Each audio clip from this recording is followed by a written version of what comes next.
অনেক অনেক বছর আগে পাহাড়ের ওপাশে এক জাদুর রাজ্য ছিল। সেই রাজ্যে থাকত এক বিশেষ পরী, রঙের পরী। তার ডানা ছিল 7 রঙে ঝলমলে, আর যেখানে সে যেত সেখানেই ফুল ফুটে উঠত, আকাশে রংধনু জ্বলে উঠত। কিন্তু একদিন হঠাৎ 7টি রং একে একে অদৃশ্য হয়ে গেল।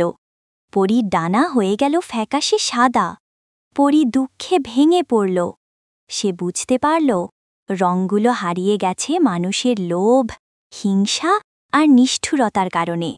তখন পরী বলল, যে শিশুর সবচেয়ে পবিত্র হৃদয় নিয়ে আমাকে খুঁজে পাবে, কেবল সেই আবার আমার রং ফিরিয়ে দিতে পারবে।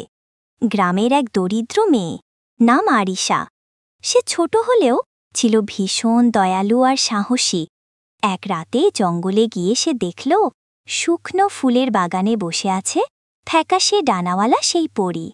আরিশা ভয় পেলেও কাছে গিয়ে বলল, পরীমা, আমি তোমাকে রং ফিরিয়ে দিতে চাই, কিন্তু আমার কাছে তো কোনো ধন সম্পদ নেই। পরী মৃদু হেসে বলল, তুমি যদি সত্যিকারের দয়া করো, প্রতিবার একটি রং ফিরে আসবে। আরিশা প্রথমে ক্ষুধার্ত এক ভিখারিকে নিজের খাবার দিয়ে দিল। ফিরে এলো লাল রং। সে অসুস্থ বৃদ্ধাকে পানি খাইয়ে দিল। ফিরে এলো নীল রং। সে নিজের পুতুল ছোট্ট এক শিশুকে উপহার দিল। ফিরে এলো সবুজ রং। প্রতিটি ভালো কাজের সঙ্গে সঙ্গে পরীর ডানায় এক একটি রং জ্বলে উঠল। শেষে 7টি রং ফিরে এলো, আর পুরো আকাশ রংধনুতে উত হয়ে গেল।